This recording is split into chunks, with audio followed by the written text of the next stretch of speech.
جو سلسلہ ہے یہ تو صوبائی میٹر ہے، لیکن وفاق کو کم سے کم ایک یکساں نظام، بلدیاتی نظام جو پورے ملک کے لیے یکساں نظام ہو، جو کسی عام پارٹی یا خاص لوگوں کے فکر سے نہ بنے، اور وہ یکساں نظام ایک مضبوط نظام اور اس کو امپاورڈ کرنا تمام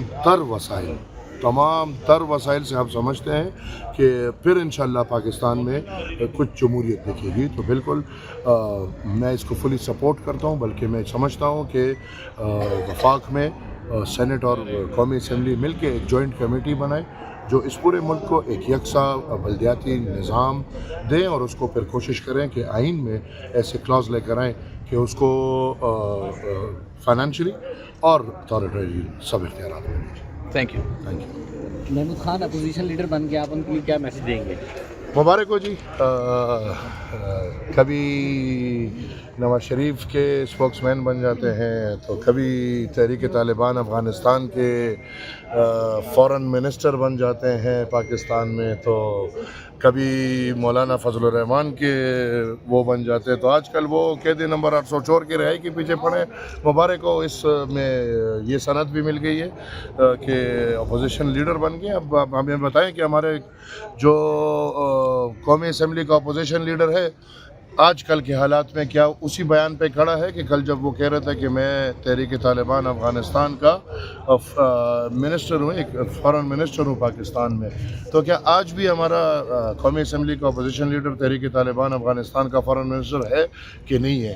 کیا آج بھی ہمارا اپوزیشن لیڈر یہ سمجھتا ہے کہ اگر پاکستان میں کوئی مسلم لیگ نواز یا نواز شریف کو ووٹ نہیں دے گا تو وہ کسی کام کا بندہ نہیں؟ تو باقی چیزیں آپ کے سامنے 804 کا یا 804 کا ایک ہی چیز ہے، چار اور چور میں اتنا فرق نہیں ہے۔ ہمارے جو افریدی لوگ ہوتے ہیں نا، یہ چور بولتے ہیں۔ سر ماضی میں عمران خان صاحب میں بخارا چکزئی کے لباس کے مذاق اڑاتے تھے، آج وہی پوزیشن لیڈر بن گئے۔ بدقسمتی ہے۔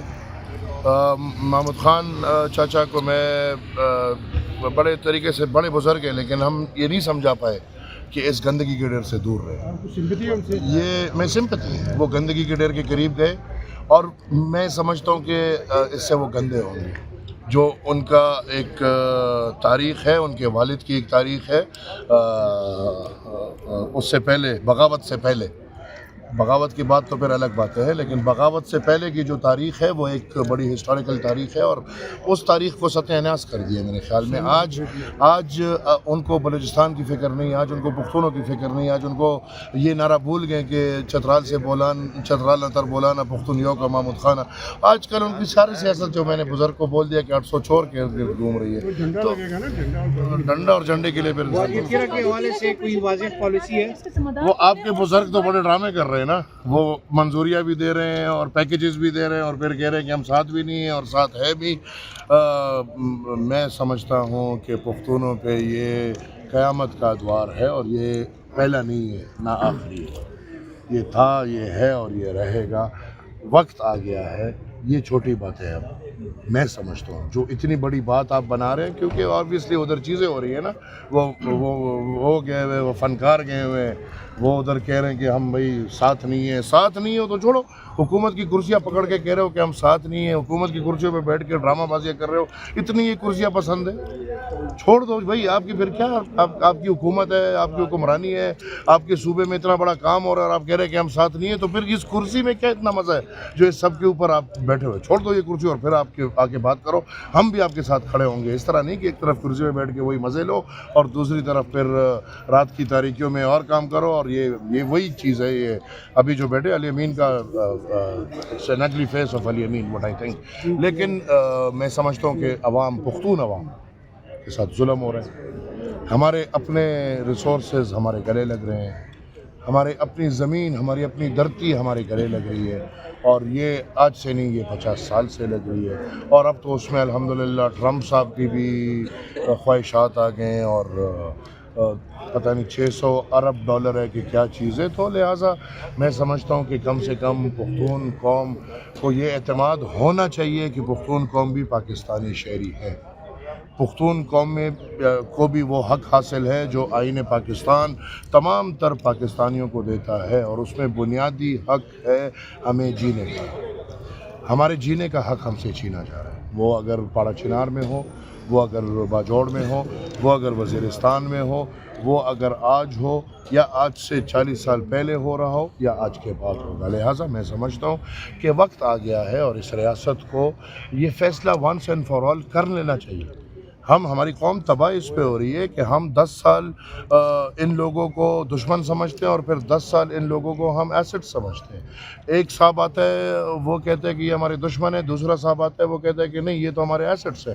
جب دشمن ڈکلیئر ہوتے ہیں تب بھی پختون قوم تباہ، جب ایسٹ ڈکلیئر ہوتے ہیں تب بھی پختون قوم تباہ. وہ بھی پختونوں کی عکاسی نہیں، یہ بھی پختونوں کی عکاسی نہیں. پختون قوم غیرت مند قوم ہے، پختون قوم امن پسند قوم ہے، اور پختون قوم کبھی بھی اس یہ جو ضلالت ہے اس کے حامی نہیں ہے. یہ تو یہ تو ہمارے پہ سونپا گیا ہے. ہمارا دین بھی امریکہ سے ہے، ہمارا جہاد بھی امریکہ سے ہے، اور ہمارا یہ سب کچھ امریکہ کا بنا ہوا ہے. جو بات ہے اب کم سے کم اس پالیسی پہ آ جانا چاہیے کہ پاکستان کی ریاست کی کیا مائنڈ سیٹ ہے. کیا پاکستان کی ریاست یہ ماننے کو تیار ہے کہ ہاں ہم ان دہشت گردوں کو ہمیشہ دہشت گرد سمجھیں گے، یعنی آج مجاہد بولیں گے اور کل فتنہ ہندوستان بولیں گے، خوارج بولیں گے؟ تو یہ تو دین کے ساتھ مذاق ہو رہا ہے، یہ تو اسلام کے ساتھ سارا مذاق ہوا. بھائی مجاہد اور جہاد اور اس کو استعمال کر کے آج اسی چیز کو فتنہ خوارج اور فتنہ ہندوستان کہہ رہے ہو، تو اسلام کا مذاق اڑانا ہے. لہٰذا پاکستان کی ریاست کو تمام تر لوگوں کو بیٹھ کے کم سے کم ایک فیصلہ کر لینا چاہیے کہ کیا یہ دہشت گرد ہے یا نہیں. اگر دہشت گرد ہے تو پھر مزید بات ہو سکتی ہے، اور پھر ہمیں بیٹھ کے تاریخ کو دیکھنا چاہیے. وہ قوم کبھی آگے نہیں بڑھ سکتی جو تاریخ کی غلطیوں سے سیکھے نا. اور تاریخ میں جس نے جو غلطی کی ہے وہ آپ جنرل ضیاء الحق سے لے کے وہ عمران نیازی تک لے آئیں.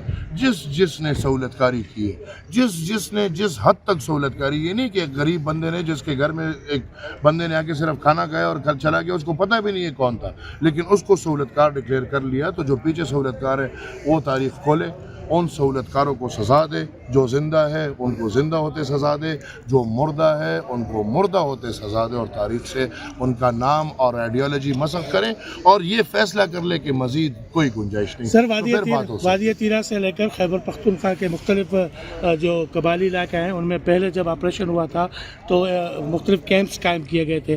اب اس میں NP کی حکومت بھی شامل ہے. اس دور میں لوگ انہوں نے نقل مکانی کی تو کیمپس قائم کیے گئے. اس بار وادی تیرا میں اتنا بڑا آپریشن ہو رہا ہے لیکن کیمپس کہیں نظر نہیں آ رہی، اور خیبر پختونخوا پہ جو CM ہے وہ سندھ میں مہم چلا رہے ہیں. بھائی جان اس پہ تو میں نے بڑی تفصیلی بات کی.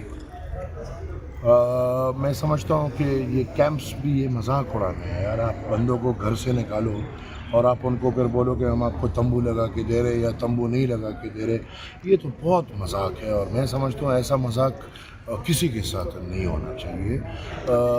میں نے بہت تفصیلی بات کی میری جان، اور میں سمجھتا ہوں کہ اس کے آگے مزید بات کی. عوامی نیشنل پارٹی کر رہی ہے اس آپریشن کو سپورٹ کر رہے ہیں، مخالفت میں سر؟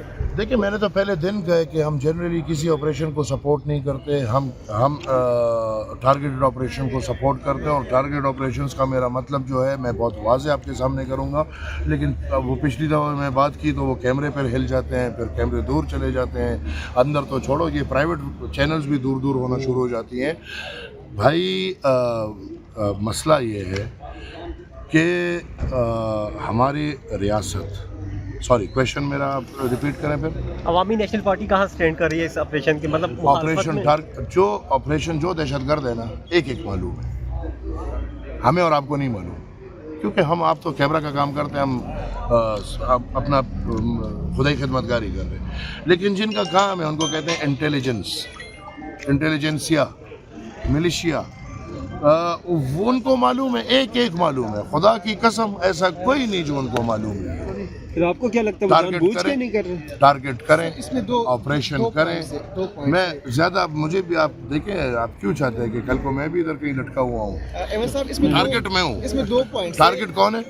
جو اپنے نظریے کی بنیاد پہ اپنے ملک کے لیے، اپنے قوم کے لیے، اپنے آئین کے لیے ہزاروں قربان شہادتیں دیتے ہوئے، میرے والد بھی اللہ نے بچایا، ورنہ انسان نے کسی نے، مطلب ایک وہ ہمارے یار زمین تھے جو خدا ان کو بخشے، اور اللہ نے بچایا. تو آج بھی ان سب وہ تھریٹس مجھے مل رہے ہیں، وہ تھریٹس ہمارے سامنے ہیں، ہمارے گاؤں میں، گلی میں، ہر جگہ میرے پیچھے